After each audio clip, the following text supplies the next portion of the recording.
कि जम्मू एंड कश्मीर के पीएको को आप भारत का हिस्सा नहीं मानते हो क्या?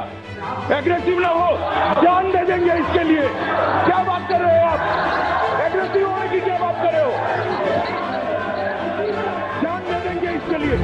तो सुनिए, तो आप मुझे बोलने नहीं देंगे। आप मैं स्पष्ट करता हूं, माननीय मंत्री जी प्लीज।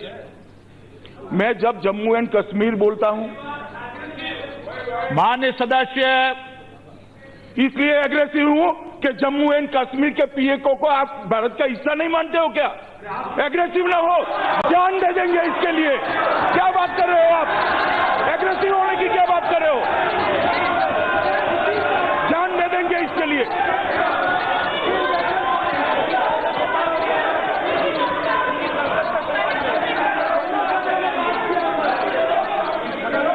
सभापति महोदय, मैं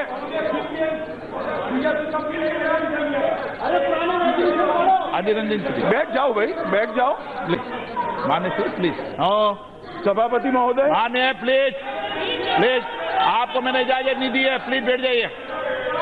माननीय गृह मंत्री जी के अलावा कोई सदस्य नहीं बोलेगा। महोदय, मैं ये बात रिकॉर्ड पर रखना चाहता हूं कि जब मैं सदन में जब जम्मू एंड कश्मीर राज्य बोला हूं, तब पाक ऑक्यूपाई कश्मीर और अक्साई चीन दोनों इसका हिस्सा है, ये बात को। और हमारे संविधान ने जम्मू कश्मीर की जो सीमाएं तय करी है और जम्मू कश्मीर के संविधान ने जम्मू कश्मीर की जो सीमाएं तय की है, उसके अंदर पाक ऑक्यूपाई कश्मीर और अक्साई चीन दोनों समाहित है। माननीय अध्यक्ष जी, पूरी चर्चा का तो मैं बाद में जवाब दूंगा। काफी सारे सदस्यों के मन में ये चीजें पड़ी हैं कि ये जो प्रस्ताव, संकल्प और बिल मैं लेकर आया हूं, उसकी कानूनी वैधता क्या है, संवैधानिक पोजीशन क्या है। तो मैं सबसे पहले सभी सभासद इस पर पूरी जानकारी के साथ चर्चा में हिस्सा ले सके, इसलिए इसकी कानूनी और संवैधानिक स्थिति को स्पष्ट करना चाहता हूं। सभापति माननीय अध्यक्ष जी, राष्ट्रपति महोदय ने कल एक कॉन्स्टिट्यूशन ऑर्डर 2019 साइन किया है। इसके तहत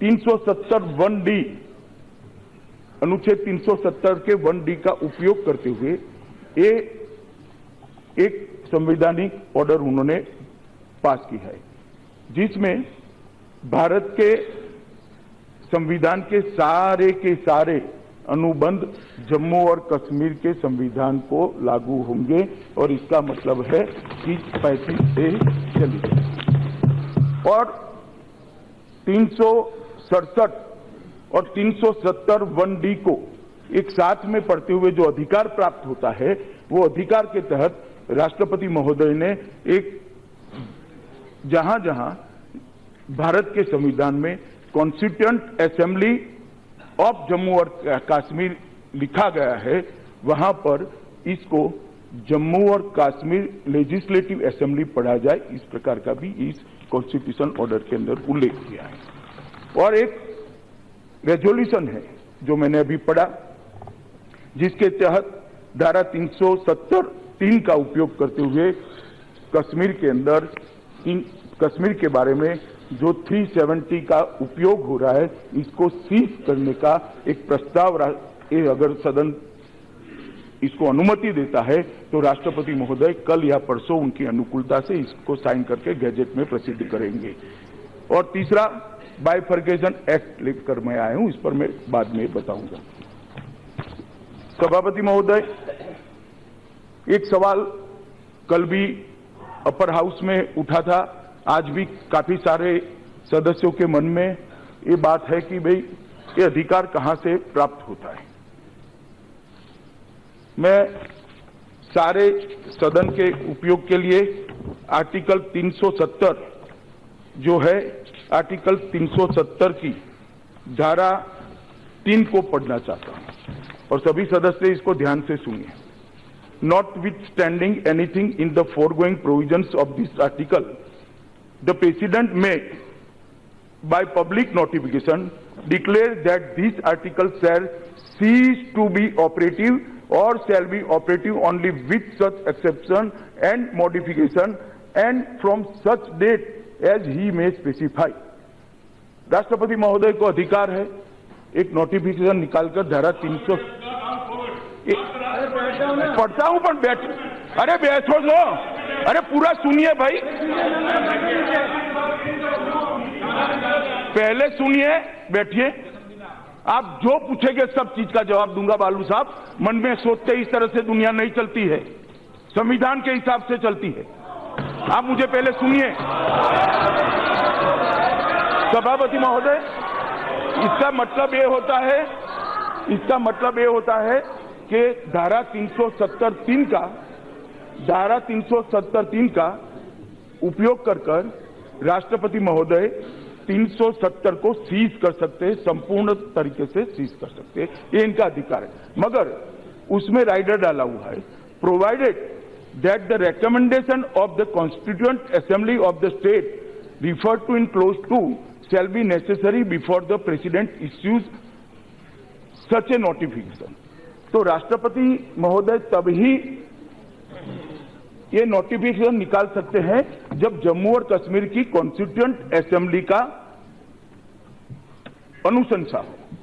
तो राष्ट्रपति महोदय के जो अधिकार है उस पर जम्मू एंड कश्मीर की कॉन्स्टिट्यूएंट असेंबली की अनुशंसा को बाद ही करने का एक राइडर संविधान ने लगाया है।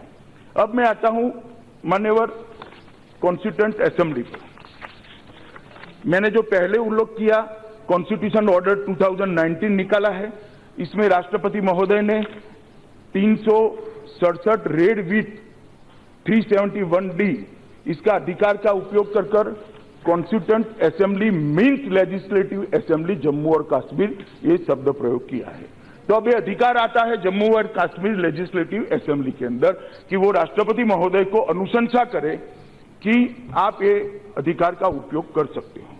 अब काफी सारे सभासद होंगे, ये कहेंगे कि भाई ऐसा नहीं कर सकते हो। मैं इतिहास उनको बताना चाहता हूं। इस प्रोविजन का उपयोग कांग्रेस ने इसी रास्ते से 2 बार किया है। पहली बार 1952 में, दूसरी बार 1965 में। 1952 में 371D का उपयोग करते हुए उन्होंने महाराजा की जगह सदरे रियासत किया, महाराजा का नाम निकालकर सदरे रियासत किया, और 1965 में सदरे रियासत की जगह गवर्नर किया। मेरा इतना ही कहना है कि जब कांग्रेस पार्टी इतना जो हो हल्ला कर रही है, उनके शासन में 2 बार राष्ट्रपति महोदय, भाई अब आप महोदय ये ठीक नहीं है, महोदय ठीक नहीं, इतना जो हो हल्ला करे हो इसका 2 बार उपयोग राष्ट्रपति महोदय ने अपने अधिकार का उपयोग कांग्रेस के शासन में कैबिनेट की अनुशंसा से ही किया है। कैबिनेट मतलब सरकार। और अब आया असेंबली। अभी महोदय आप जानते हैं, पूरा देश जानता है कि जम्मू एंड कश्मीर में राष्ट्रपति शासन चल रहा है। राष्ट्रपति शासन धारा 356 के अंतर्गत लगता है। धारा 356(1)(b इसके हिसाब से असेंबली की पूरी सत्ताएं ये दोनों सदनों में निहित है। ये दोनों सदनों का जो भी अभिप्राय है वो ही असेंबली का अभिप्राय होता है। तो कल मान्यवर मैं राज्यसभा से अनुमति लेकर आपके सामने उपस्थित हुआ हूं और मुझे भरोसा है कि ये सदन धारा 370 हटाने के लिए अनुमोदन मुझे जरूर देगा।